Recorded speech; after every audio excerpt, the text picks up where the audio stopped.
Hello friends, welcome to KSLV talks. ఈ రోజు ఈ వీడియోలో మనం తెలుసుకోబోయే అంశం ఇండియా పాకిస్తాన్ మధ్యలో ఉన్న ఒక వివాదాస్పదమైన 2900 కిలోమీటర్స్ పొడవున్న రాడ్ క్లిఫ్ లైన్ గురించి తెలుసుకుందాం. అసలు ఎవరు గీసిరి, ఏంది, ఏం జరిగింది.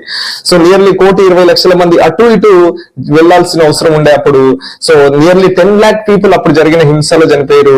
1947 లో ఇండియాకు స్వతంత్రం వచ్చిన తర్వాత బ్రిటిష్ వాళ్ళు ఏం చేశారంటే ఇండియా పాకిస్తాన్ ని డివైడ్ చేయాలి, రెండు సెపరేట్ దేశాలుగా ఇవ్వాలనేసి బౌండరీ కమిషన్ ఏర్పాటు చేసి దానికి ఒక చైర్మన్ గా British lawyer Cyril rod cliff అనే ఒక వ్యక్తిని అపాయింట్ చేశారు. అసలు సిరిల్ రాడ్ క్లిఫ్ అనే వ్యక్తి ఇండియాకి రాలేడు, అతను ఇండియాలో లేడంట అసలు.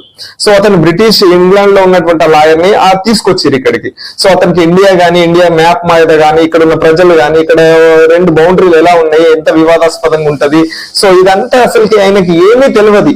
బట్ ఆయనకు 5 వారాల టైం ఇచ్చేసి 30 to 40 days మధ్యలో ఈ లైన్ ని గీసేసి ఇండియా పాకిస్తాన్ ని విడగొట్టండి అనేసి ఆయనకు ఒక టాస్క్ ఇచ్చారు.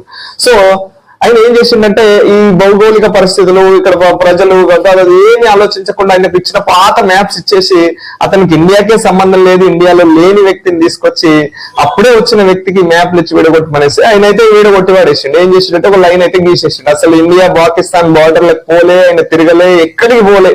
సో బార్డర్ అయితే గీసేసి ఆ మ్యాప్ అయితే బ్రిటిష్ గవర్నమెంట్ కి ఇచ్చేసిండు, కథం. సో ఇండియా పాకిస్తాన్ విడిపోయింది. ఇదే రాడ్ క్లిఫ్ లైన్ అనేసి అప్పటి నుంచి ఇది పేరులోకి వచ్చింది. సో చాలా వివాదాస్పదమైన లైన్ అయితే గీసిండు, చాలా హింస జరిగింది, చాలా ప్రాబ్లమ్స్ అయితే పబ్లిక్ ఫేస్ చేశారు. ఎగ్జాంపుల్ లాహోర్ అనే ఒక టౌన్, అక్కడ పంజాబీస్ ఎక్కువ ఉండేది, అది పాకిస్తాన్ కి ఇచ్చేసిన. ఆయన ఏం చెప్పిందంటే రీజన్ అక్కడ పెద్ద నగరాలు లేవు పాకిస్తాన్ కి, అందుకని లాహోర్ ఇచ్చేసిన అన్నట్టు. ఇక్కడ వెస్ట్ బెంగాల్ సైడ్ కూడా చాలా వివాదాస్పదంగా కాంట్రవర్షియల్ లైన్ అయితే ఇచ్చేసి వెళ్ళిపోయిండు.